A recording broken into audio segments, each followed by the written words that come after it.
You clearly don't understand how real business works, sweetheart. Maybe you should stick to what you people are good at. Diversity quotas and coffee service. The words sliced through the mahogany-paneled boardroom like a blade. 8 white men in $3,000 suits. 1 black woman in a simple turtleneck and jeans. 47th floor of Manhattan's most exclusive corporate tower. She doesn't flinch. Her fingers drum once against a plain black notebook. The leather is butter soft, expensive, but they don't notice. What happens when corporate arrogance collides with hidden power? When condescension meets calculated revenge? This isn't just about one woman's humiliation. This is about systemic change delivered with surgical precision. Have you ever walked into a room where everyone assumed you didn't belong? Where your presence was treated like a clerical error? Where your expertise was dismissed before you even spoke? 10 minutes until the board meeting starts. $2.3 billion on the line. The Henderson acquisition hangs in the balance. Dr. Angela Morgan sits at the head of the mahogany table. Black turtleneck, dark jeans, simple flats. The fabric drapes like liquid silk, but they see student clothes. She's 42, Harvard MBA, Wharton Finance, PhD. They see a girl who wandered into the wrong seminar. Richard Hawthorne adjusts his Hermes tie. 58 years old, third-generation wealth, board chairman for 15 years. His eyes scan her outfit with undisguised disgust. "I'm sorry, but I think there's been a mistake." His voice carries that particular brand of upper-class condescension. "The catering staff uses the service elevator, and we have a strict dress code for corporate events." Angela's micro-expression doesn't change, but her thumb hovers over her phone. A contact labeled legal, priority 1, waits on the screen. The other board members shift in their seats, uncomfortable, but not uncomfortable enough to speak up. How did someone in jeans get past security? Board member Harrison Webb straightens his Savile Row jacket. Is this some kind of campus tour gone wrong? The secretary whispers into her headset. Should I call the university liaison office? 7 minutes until the vote. The Henderson representatives are standing by. Tokyo markets open in 6 hours. Angela opens her simple black notebook. The pages reveal precise handwriting, complex financial diagrams, numbers that would make these men's heads spin. But they're not looking at the content. They're fixated on her appearance. Her phone buzzes. Bloomberg terminal notification. Then Reuters. Then J.P. Morgan Private Banking. The screen lights up like a Christmas tree of financial alerts. They don't notice. "Young lady, this isn't a startup accelerator." Hawthorne's voice rises. "We require professional attire here. This is serious business." He gestures to his $5,000 suit like it's armor. Like fabric equals competence. Angela's voice remains steady. "Professional. I understand the confusion about my attire. Sometimes I prefer comfort over theatrics." She pulls a pen from her notebook. Looks like a simple ballpoint. It's actually a $2,000 Mont Blanc, disguised as an everyday writing tool. The irony isn't lost on her. "Comfort?" Webb laughs. "This is Thornfield Industries, not your college dorm room." The CFO emerges from an adjacent office, takes one look at Angela. "What's this commotion? Are we dealing with campus activists?" 5 minutes until the vote. Angela adjusts her watch. The leather strap is worn, comfortable, but when the light catches it just right, there's a glimpse of Swiss movement through the transparent caseback. Patek Philippe. More expensive than most people's cars. Again, they don't notice. She speed dials a number using voice command. Call protocol 7. The phone responds in crisp digital audio. Calling legal, priority 1. Crimson Eagle authorization. The boardroom falls silent. Even the security guards pause.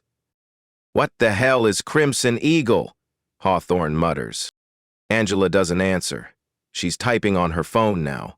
Not frantically, methodically, like she's following a checklist she's rehearsed 100 times. 3 minutes until the Henderson vote. $340 million in annual revenue hangs in the balance. But something else is happening here. Something none of these men understand yet. Ma'am, you need to come with us. The security chief appears in the doorway. 2 guards flank him. This is a restricted area, and frankly, you're not dressed appropriately for this floor. 8 board members now standing. Angela remains seated, at the head of the table, the chairman's seat. She looks like a grad student who wandered into the wrong lecture hall. But she's not moving. I'll need each of your names for the record, she says calmly, and your employee ID numbers. Names for what record? Hawthorne demands. Angela's phone screen shows multiple notifications. But these aren't random alerts. These are communications from people these board members would recognize. Senators, federal judges, Fortune 500 CEOs.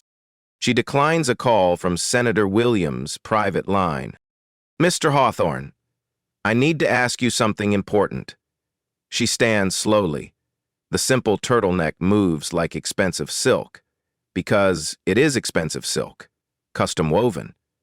But they still see student clothes. In your 15 years as chairman, have you ever read the complete corporate charter? Section 12, subsection C, specifically? The legal counsel shifts uncomfortably in his seat. What charter provision? Hawthorne's voice cracks slightly. The provision regarding hostile takeovers, and the emergency protocols for ownership transitions.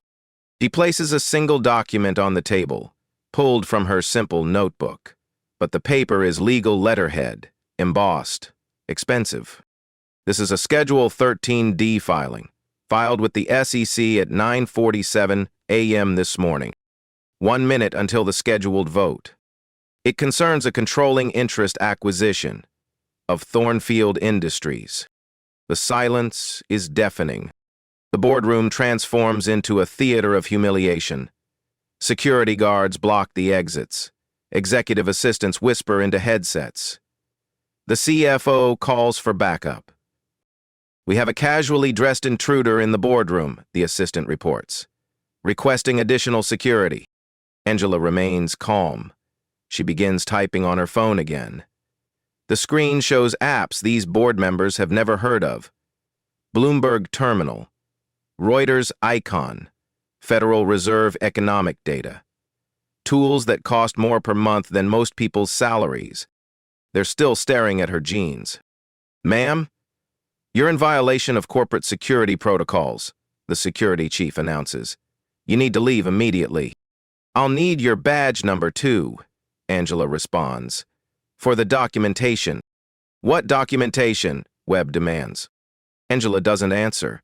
She's photographing each person in the room now, methodically, like she's building a case file. The legal counsel approaches nervously. Miss, I don't know who you are, but this is a private corporate meeting. You could be charged with trespassing. Could I? Angela's voice carries a hint of amusement. That's interesting. What's your bar number? The lawyer blinks. My what? Your state bar number. I'll need it for the countersuit. 2 more security guards arrive. The boardroom is now crowded with people trying to remove one woman in jeans and a turtleneck. Necessitat made olis otetlen ro. The irony is delicious. Angela's phone rings again. This time she glances at the screen and answers. Hi, sweetheart. Yes, I'm still at the meeting. No, it's going exactly as we expected. She pauses, listening. Tell Professor Martinez I'll be there for your presentation tomorrow. Love you too. She hangs up. The board members exchange confused glances. Your daughter? Hawthorne asks, temporarily distracted from his rage. Columbia University. She's defending her honors thesis tomorrow. Angela's voice carries quiet pride. Economics and social justice.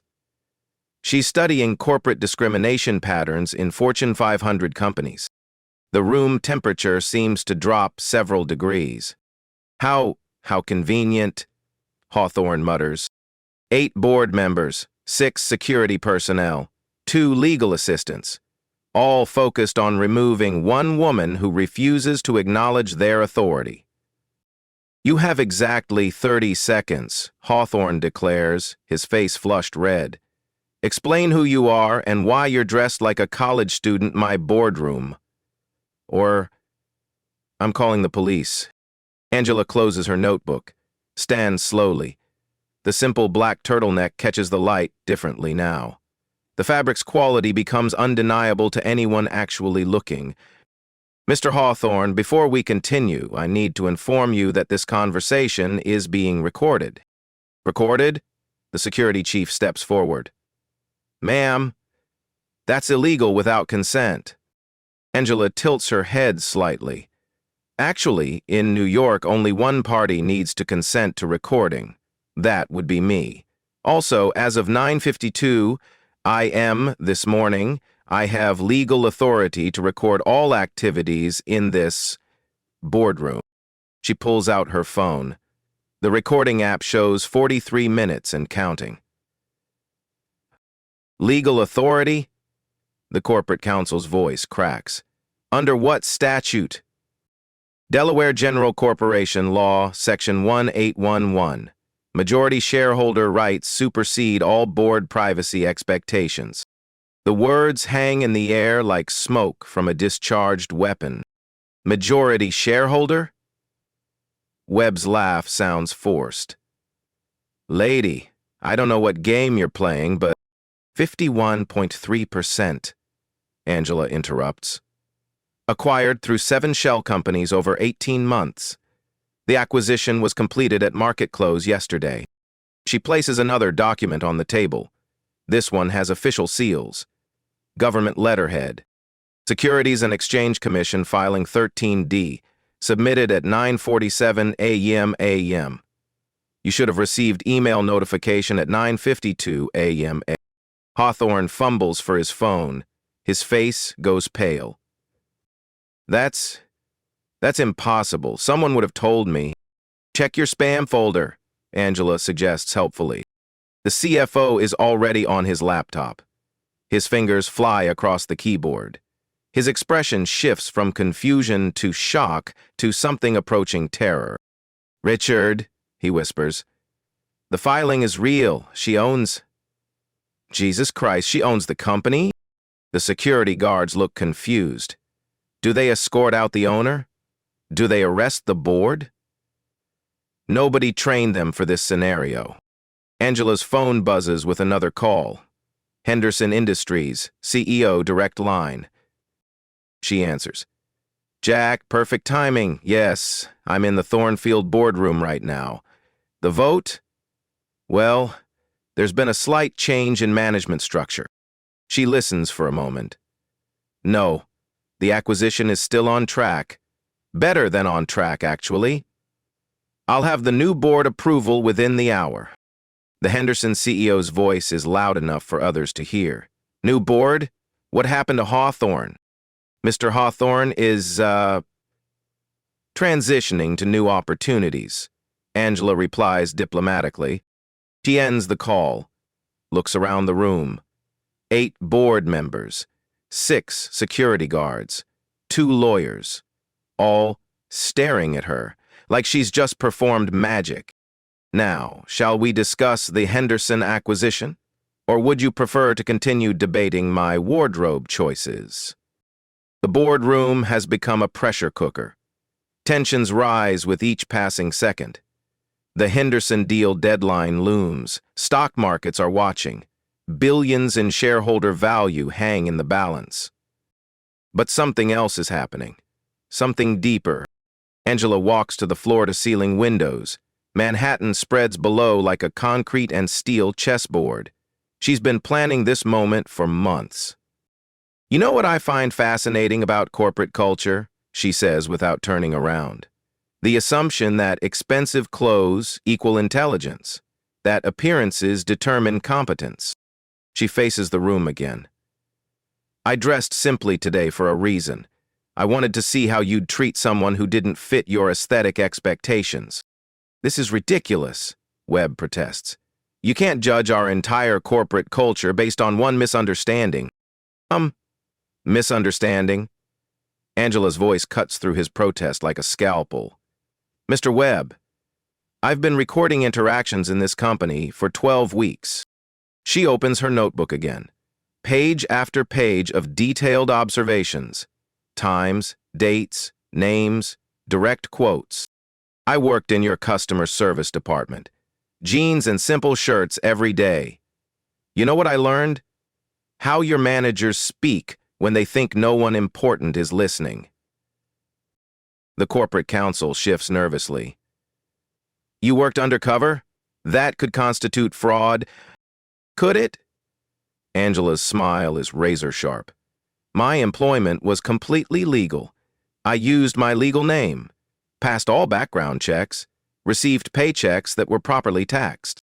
She flips to a specific page. October 15th. Manager Sarah tells new hire Maria Gonzalez that she should try to fit in better because her accent makes clients uncomfortable. Another page. October 22nd. Director Tom Walsh suggests that the diversity hiring initiative is getting out of hand because qualified candidates are being passed over for quota fillers. Another page. November 3rd. VP Jennifer Morrison jokes that the company Christmas party will need ethnic food options now that there are so many of them working here. The silence is crushing. 73 documented incidents of discriminatory language, 47 instances of appearance-based bias, 21 cases of wage disparity based on gender and ethnicity. She closes the notebook. All recorded, all documented, all legally obtained. Hawthorne's voice is barely a whisper. What do you want? Angela checks her watch. The elegant timepiece finally catches the light properly. Swiss movement. Platinum case. More valuable than most cars. I want justice, Mr. Hawthorne, and I want change. She pauses, letting the weight of those words settle. But first, I want to tell you exactly who you've been talking to for the past hour. Angela Morgan walks back to the head of the table. Every eye in the room follows her movement. The simple turtleneck and jeans suddenly seem less like student clothes and more like a carefully chosen costume. My name is Dr. Angela Morgan, she begins, her voice carrying a new authority.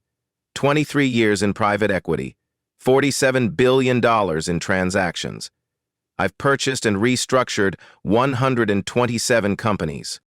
The words hit the room like physical blows. Apex Strategic Partners, Webb whispers. You're Angela Morgan of Apex Strategic Partners? You've heard of my firm? Angela's eyebrow arches slightly. Heard of it? The CFO's voice cracks. You've been on the cover of Fortune magazine 6 times. You're one of the most powerful women in finance. Hawthorne's face cycles through confusion, recognition, and growing horror. The Morgan who took down Blackstone Industries? Who restructured 3 Fortune 100 companies last year? The very same. Angela's smile is glacier cold. Though I prefer to think of it as corporate evolution rather than takedowns. She opens her phone and shows the screen to the room. Her contact list reads like a who's who of American power. Senators, federal judges, Fortune 500 CEOs, Supreme Court justices. The call I declined earlier? Senator Williams chairs the Senate Judiciary Committee. We're having dinner tomorrow to discuss corporate accountability legislation. The security guards look confused. Do they arrest a woman who has dinner with senators? The entire power dynamic has shifted so dramatically that no one knows their role anymore. But why? Hawthorne's voice is hollow. Why Thornfield? We're profitable. We're growing. Our stock price...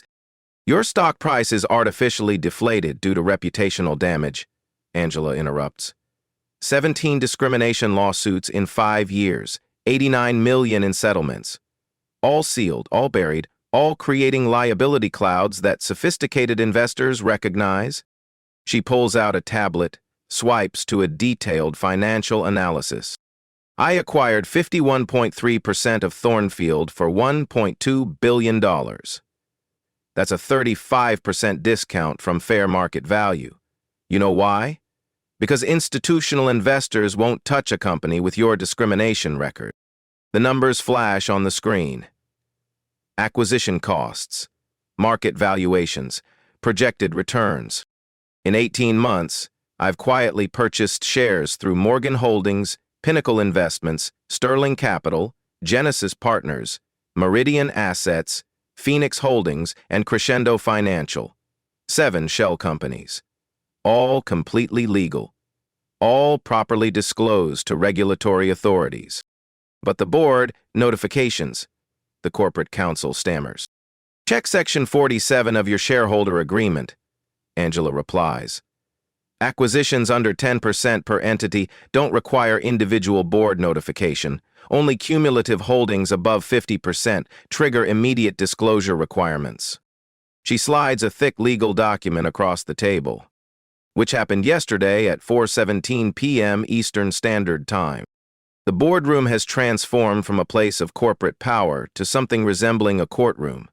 Angela stands as both prosecutor and judge. You're probably wondering why I'm dressed like this, she continues, gesturing to her simple outfit. I was visiting my daughter at Columbia this morning. Parent-teacher conferences. She's defending her honors thesis tomorrow. She pauses, letting that sink in. Economics and social justice. Analyzing corporate discrimination patterns in Fortune 500 companies. She's been researching Thornfield Industries specifically. The color drains from several faces. But I came straight here because I wanted to see something for myself. I wanted to witness how you'd treat someone who didn't fit your visual expectations of power. Angela's voice hardens. I spent 12 weeks working undercover in your customer service department. Jeans and simple shirts every day. You know what I learned? How your managers behave when they think no one important is watching. She opens her notebook again, flipping to specific entries. Week 3. Supervisor mockingly asks if I even speak English after I suggest a process improvement that would save the company $200,000 annually. Week 7. Department head tells a Hispanic colleague she should try to sound more American during client calls. Week 11. HR representative jokes that the diversity training is basically a waste of time because people don't really change. Each revelation lands like a sledgehammer. But the most interesting discovery wasn't the casual racism or the systemic bias. It was the financial impact. She produces another document, spreadsheets filled with devastating numbers. Your company's discrimination isn't just morally bankrupt, it's literally bankrupting you. Henderson Industries was ready to cancel their acquisition 6 months ago, not because of financial performance, because their board wouldn't approve partnerships with companies that have active discrimination litigation. Pacific Corporation pulled out of a $180 million contract last quarter. Their internal memo specifically cited cultural misalignment and reputational risk concerns. Meridian Industries terminated discussions for a $95 million joint venture. The reason? They couldn't justify the partnership to their increasingly diverse customer base. The numbers keep coming. Combined annual revenue loss due to discrimination, reputation damage, $615 million. That's 22% of your total revenue. Webb's voice is barely audible. 600 million? Your bigotry has cost shareholders $615 million annually. And that's just the direct losses. We haven't calculated the opportunity costs, the talent acquisition failures, or the innovation deficits that come from homogeneous leadership. Angela closes the notebook with a soft thud that sounds like a gavel falling. I didn't just buy this company to make money, gentlemen. I bought it to prove a point. The silence in the boardroom is suffocating. Hawthorne stares at the document spread across the mahogany table like they're evidence at his own trial. There's something else, Angela says quietly. Something that makes this acquisition, much more than a financial transaction. She walks to her simple black handbag, pulls out a worn photograph, places it gently on the table. Maria Santos, my Harvard roommate. Brilliant financial analyst. She worked here in 2019. The photograph shows two young women at graduation, one black, one Latina, both radiant with possibility. Maria quit after 6 months. She never told me why until last year. Angela's voice carries the weight of personal pain now, not just corporate strategy. This is about friendship, about justice deferred but not denied. She was told by her supervisor that she was too emotional for client presentations, that her accent made clients uncomfortable, that she should consider back offer roles where she wouldn't interface with important customers. The photograph seems to stare at them accusingly. Maria now runs a $150 million division at Goldman Sachs. She's one of the most respected analysts on Wall Street. But Thornfield broke something in her, made her question her worth, her voice, her right to take up space in rooms like this. Angela picks up the photograph, looks at it tenderly. When she finally told me what happened here, I made her a promise. I promised her that Thornfield Industries would change, that no other brilliant woman would be diminished by the casual cruelty of institutional bias. She places the photograph back on the table. That promise led to 18 months of investigation, 18 months of documentation, 18 months of strategic acquisition, and now we're here. The corporate counsel clears his throat nervously. Miss Morgan, while we appreciate your perspective, the board still has fiduciary responsibilities. What board? Angela's voice cuts through his protest like ice. She produces another document. Official letterhead, legal seals. As majority shareholder, I dissolved the existing board at 10:47 a.m. this morning. Delaware corporate law grants me immediate restructuring authority upon majority acquisition. The words hit like physical blows. You're all terminated, effective immediately. Hawthorne lurches to his feet. You can't just... I did. It's done.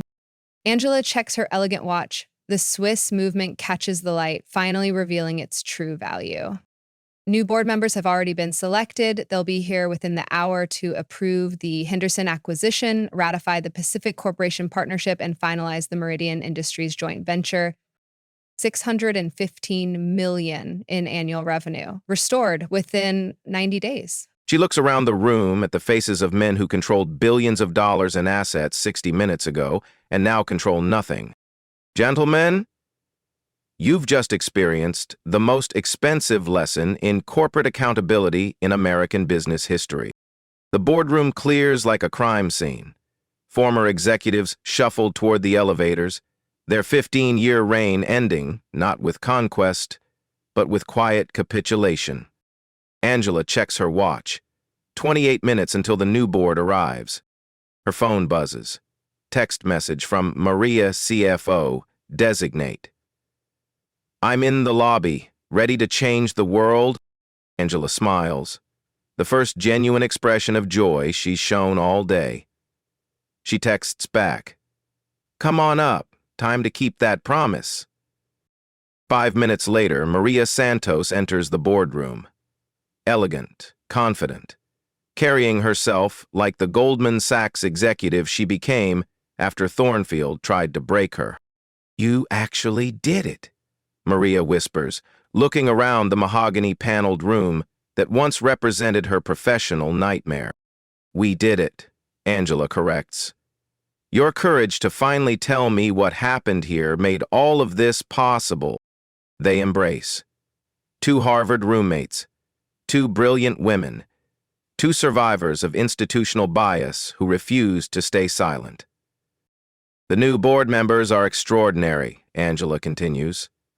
Former Chief Justice, Patricia Williams. She's been waiting 3 years for an opportunity to implement her corporate accountability framework.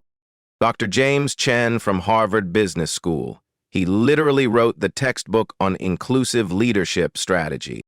Sarah Mitchell, former CEO of Meridian Industries. She increased company valuation by 400% while maintaining the highest diversity retention rate in the Fortune 500. Maria reviews the files on Angela's tablet. These aren't token appointments.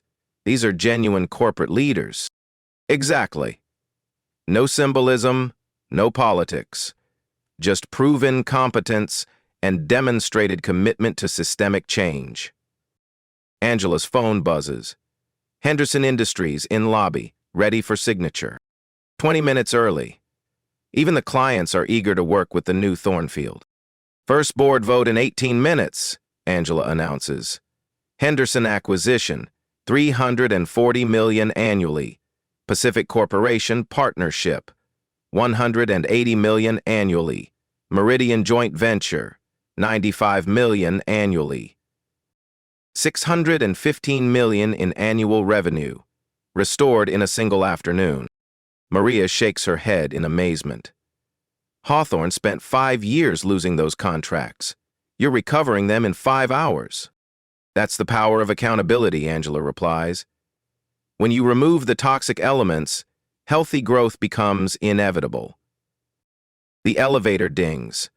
7 new board members emerge. Distinguished, diverse, ready to govern. Let's make history, Angela says. The new Thornfield Industries board convenes at 3:47 p.m. 7 members, 4 women, 3 men, 5 minorities, 2 white members. Combined corporate experience, 147 years. Average company valuation increase under their previous leadership, 23% annually. Chief Justice Williams calls the meeting to order.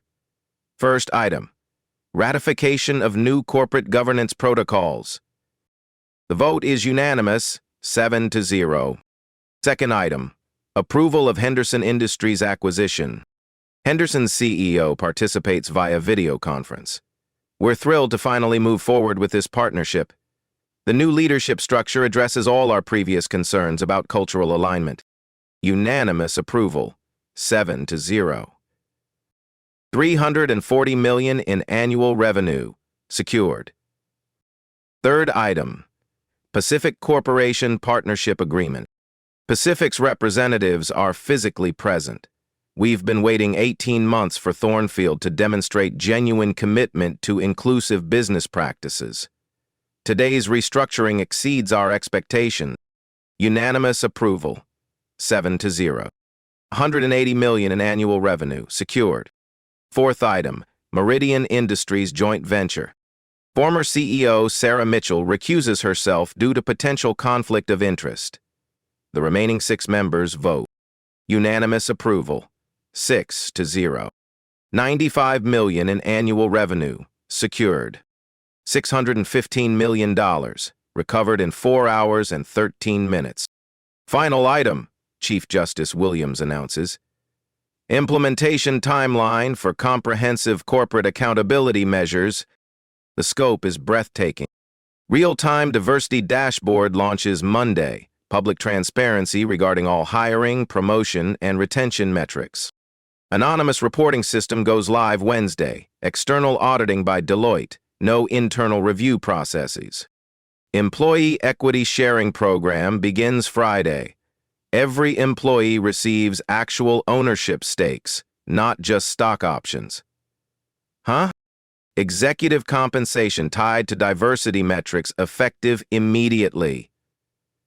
No goals met? No bonuses. Period. Mandatory bias training for all management positions. Completion required for continued employment. Quarterly public reporting on cultural transformation progress. Full transparency to shareholders and stakeholders. Maria Santos reviews the implementation budget. Total cost, $47 million in year 1. Projected savings from reduced legal liability, improved retention, and restored client relationships, $230 million annually. Net positive impact, $183 million. The math is undeniable. Accountability isn't just morally correct. It's financially superior. By 5:30 p.m., news of the Thornfield transformation spreads through Manhattan's financial district like wildfire. Angela's phone hasn't stopped buzzing.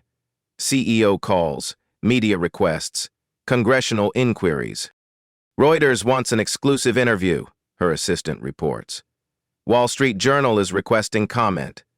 Harvard Business Review wants to feature the acquisition in their next cover story. But the most important call comes from an unexpected source. Ms. Morgan, this is Senator Elizabeth Warren's office. The senator would like to discuss incorporating the Thornfield model into federal corporate accountability legislation. Federal legislation. The scope expands beyond one company to systemic change across American business. MCS. Angela accepts the call immediately. Senator Warren, what an honor. Ms. Morgan, what you've accomplished today represents the most significant corporate accountability action I've seen in 30 years. We need to scale this model nationally. I'm listening. Corporate Responsibility and Transparency Act, mandatory diversity reporting, anonymous whistleblower protections, executive compensation tied to inclusive leadership metrics. The Thornfield model becomes the federal standard. Angela looks around the boardroom where this transformation began 6 hours ago, where casual racism met calculated justice, where systemic bias encountered systematic change. Senator, I'd be honored to work with you. Excellent. How does Thursday sound for a strategy meeting? Thursday works perfectly. Angela ends the call, looks at Maria. We're not just changing one company anymore.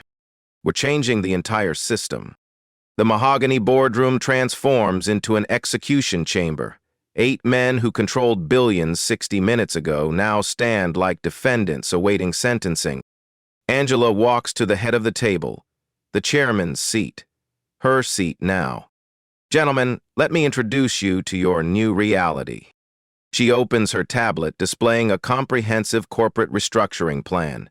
Charts, timelines, implementation strategies. This isn't improvisation. This is surgical precision. Effective immediately, I'm implementing Protocol 7, Complete Corporate Governance Overhaul.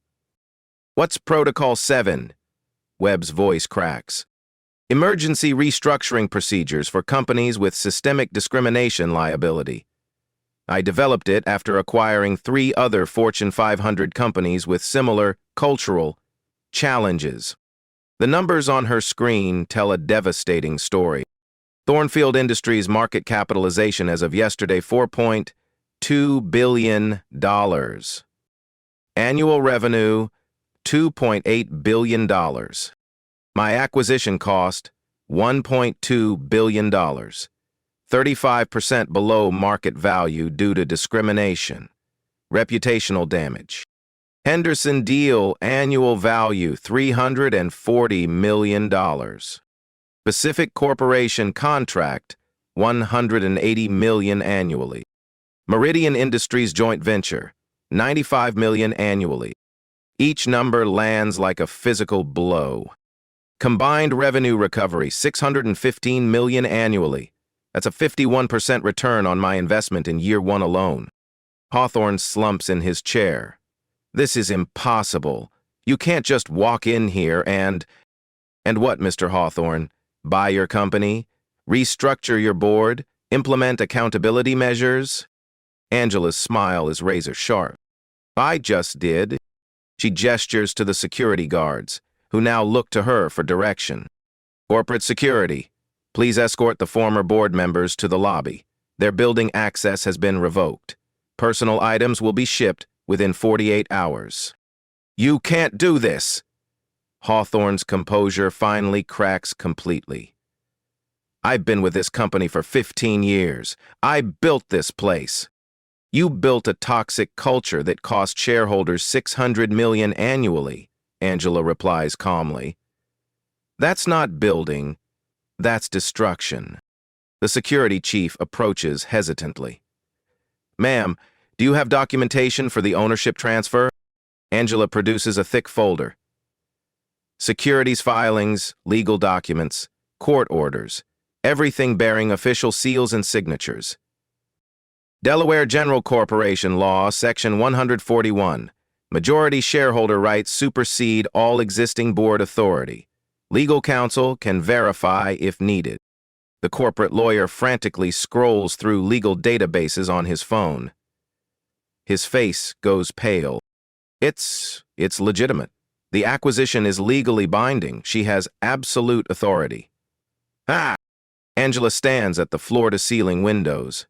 Manhattan sprawls below like a conquered territory. Behind her, former board members gather their dignity and prepare for exile. Before you leave, gentlemen, let me explain what's going to happen next. She turns, tablet in hand. The screen displays a comprehensive corporate transformation timeline. New board composition takes effect in 1 hour. 7 members, 4 women, 5 minorities, all with verified track records in inclusive leadership and proven financial performance. Impossible, Webb mutters. You can't assemble a competent board in... I've been recruiting for 8 months, Angela interrupts. Former CEO of Meridian Industries, retired CFO of Pacific Corporation, 2 Harvard Business School professors specializing in organizational psychology, the former Chief Justice of the Delaware Supreme Court. She swipes to detailed biographies. Combined experience, 147 years in corporate leadership.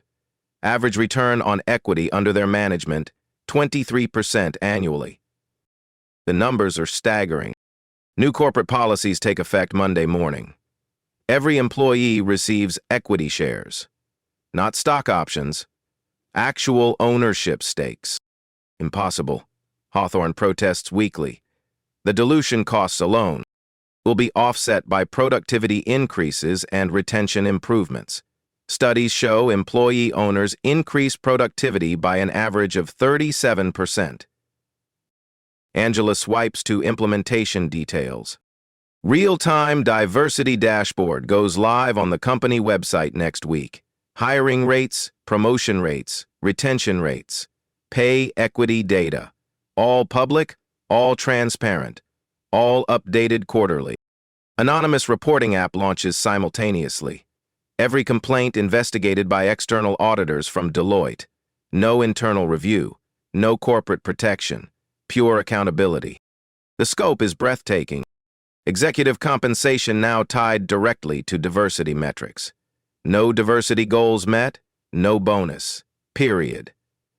This applies to every management position from supervisor to C-suite. Company-wide mentorship program begins immediately. Every executive paired with a minority employee.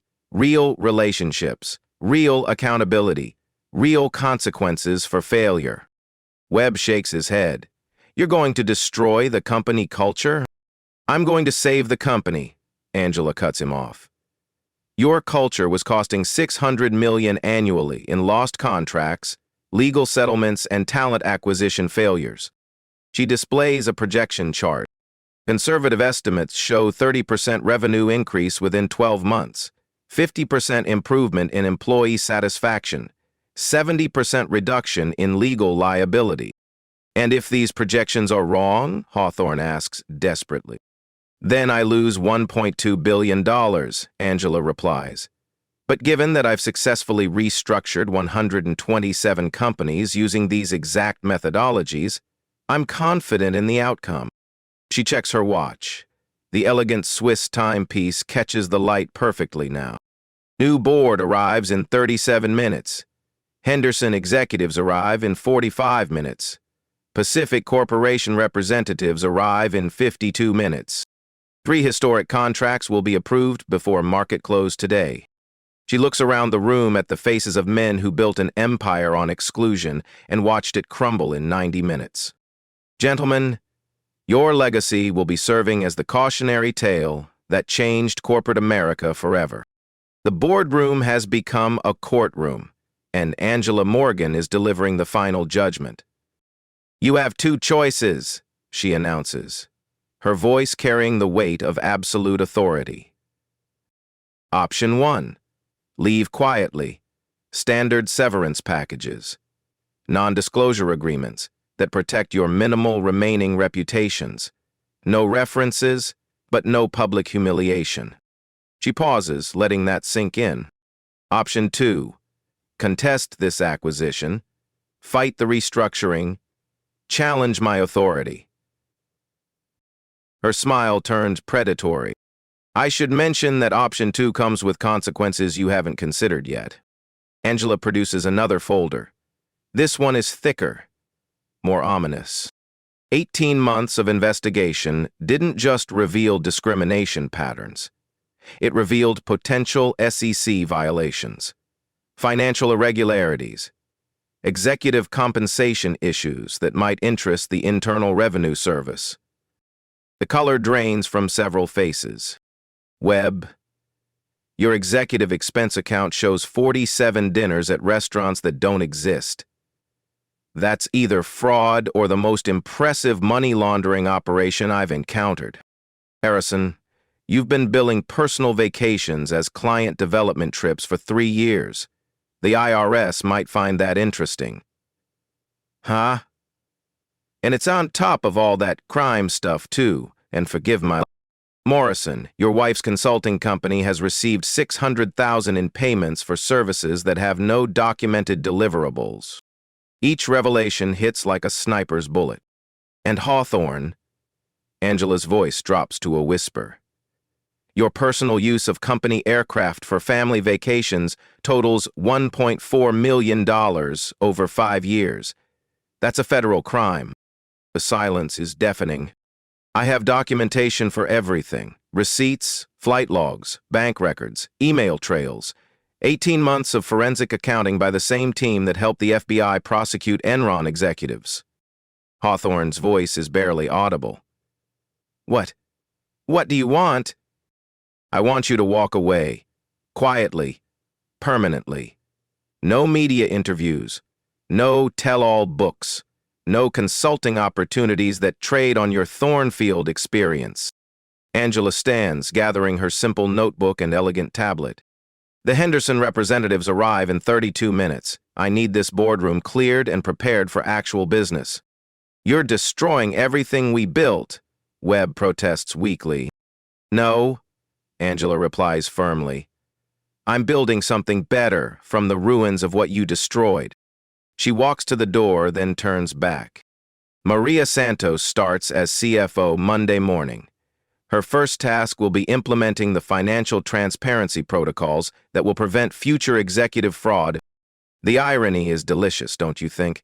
The woman you people dismissed as too emotional will now control every dollar that flows through this company. The former board members begin gathering their belongings. 15 years of power evaporating in 90 minutes. Oh, and gentlemen, Angela's voice stops them at the door. The recording of this meeting will be transcribed and included in the mandatory sexual harassment and discrimination training that every Fortune 500 company will soon be required to complete. Their voices will educate future executives about the cost of institutional bias. You'll be famous. Just not the way you intended. 3 months later, the transformation is undeniable. The numbers tell a story of corporate evolution that financial analysts call unprecedented. Employee satisfaction scores up 340%, the highest in Fortune 500 history. Minority retention rates up 290%, industry-leading performance. Stock price up 45%. Market cap increased by $1.8 billion. New contract acquisitions, $890 million in additional annual revenue. The Henderson deal completed 2 weeks ahead of schedule. Pacific Corporation expanded their partnership by $60 million annually. Meridian Industries is discussing a second joint venture worth $150 million. But the numbers only tell part of the story. The real transformation lives in the details. In the anonymous feedback that floods the new reporting system with praise instead of complaints. In the executive mentorship program that pairs senior leaders with junior employees across racial and gender lines, creating genuine relationships where none existed before. In Maria Santos's corner office, where the woman once dismissed as too emotional now manages $2.8 billion in annual revenue with mathematical precision and visionary leadership. The diversity dashboard on the company website updates in real time. Hiring rates, promotion rates, pay equity data, all transparent, all improving, all monitored by shareholders who now understand that inclusion drives innovation. Angela still wears jeans to board meetings. The difference is that everyone listens now. Not because of her clothes, but because of her results. The recording of that original boardroom confrontation has been viewed over 50 million times across corporate training platforms. Hawthorne's voice teaching future executives about the catastrophic cost of casual discrimination.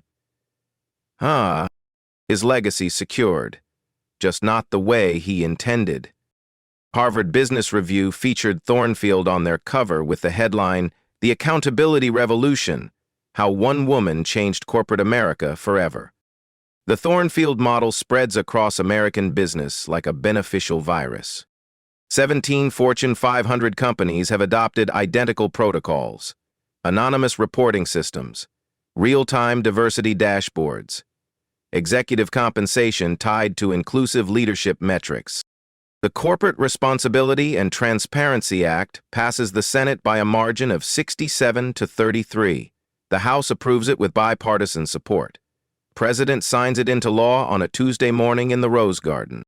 Angela stands behind the president as he signs legislation that will transform how American businesses operate. Mandatory diversity reporting, federal whistleblower protections, executive accountability measures. The Thornfield model becomes federal law, but the most profound impact isn't measured in legislation or stock prices. It's measured in human dignity, restored. The coalition of minority executives that formed around Angela's initiative now includes over 3,000 corporate leaders. They share strategies, resources, support. Most importantly, they share power. No one fights alone anymore. The scholarship program launches with 100 full-ride recipients, future leaders who will inherit corporations that value competence over connections, merit over membership, excellence over exclusion. Angela's daughter successfully defends her honors thesis, Economics and Social Justice, the Thornfield case study as a template for corporate accountability. She graduates, summa cum laude, and accepts a position at the Department of Justice, where she'll help enforce the new corporate responsibility legislation. The cycle continues, but in the right direction now. Maria Santos is profiled in Fortune magazine as one of the 40 under 40 most influential executives in America. The article mentions her brief, painful tenure at the old Thornfield, how she almost quit finance entirely, how she found her voice again, to what extent and with whom, how she helped change everything. The final paragraph reads, "Sometimes justice delayed is justice denied. But sometimes justice delayed is justice perfected." The Thornfield model proves that accountability, properly applied, doesn't just correct past wrongs. It creates better futures. This story isn't just about one woman's triumph. It's about the power of accountability to transform entire systems. Have you experienced workplace discrimination? Have you been dismissed because you didn't fit someone's narrow definition of what success looks like? Share your story in the comments below. Your voice matters. Your experience has power. If this story resonated with you, if you believe that corporate accountability can create lasting change, hit that like button. Share this video with someone who needs to hear that they belong in every room they enter. Subscribe for more stories of courage, accountability, and transformation. Because the Thornfield model isn't just about one company. It's about changing how business operates in America. What would you do in Angela's position? How would you use sudden power to create lasting change? Tell us in the comments. Remember, sometimes the person everyone underestimates is exactly the person who changes everything. The revolution isn't coming. The revolution is here. And it's wearing jeans and a simple turtleneck, carrying a notebook full of documentation, and refusing to accept that this is just how things are. Join the movement. Share the story. Change the world. One boardroom at a time.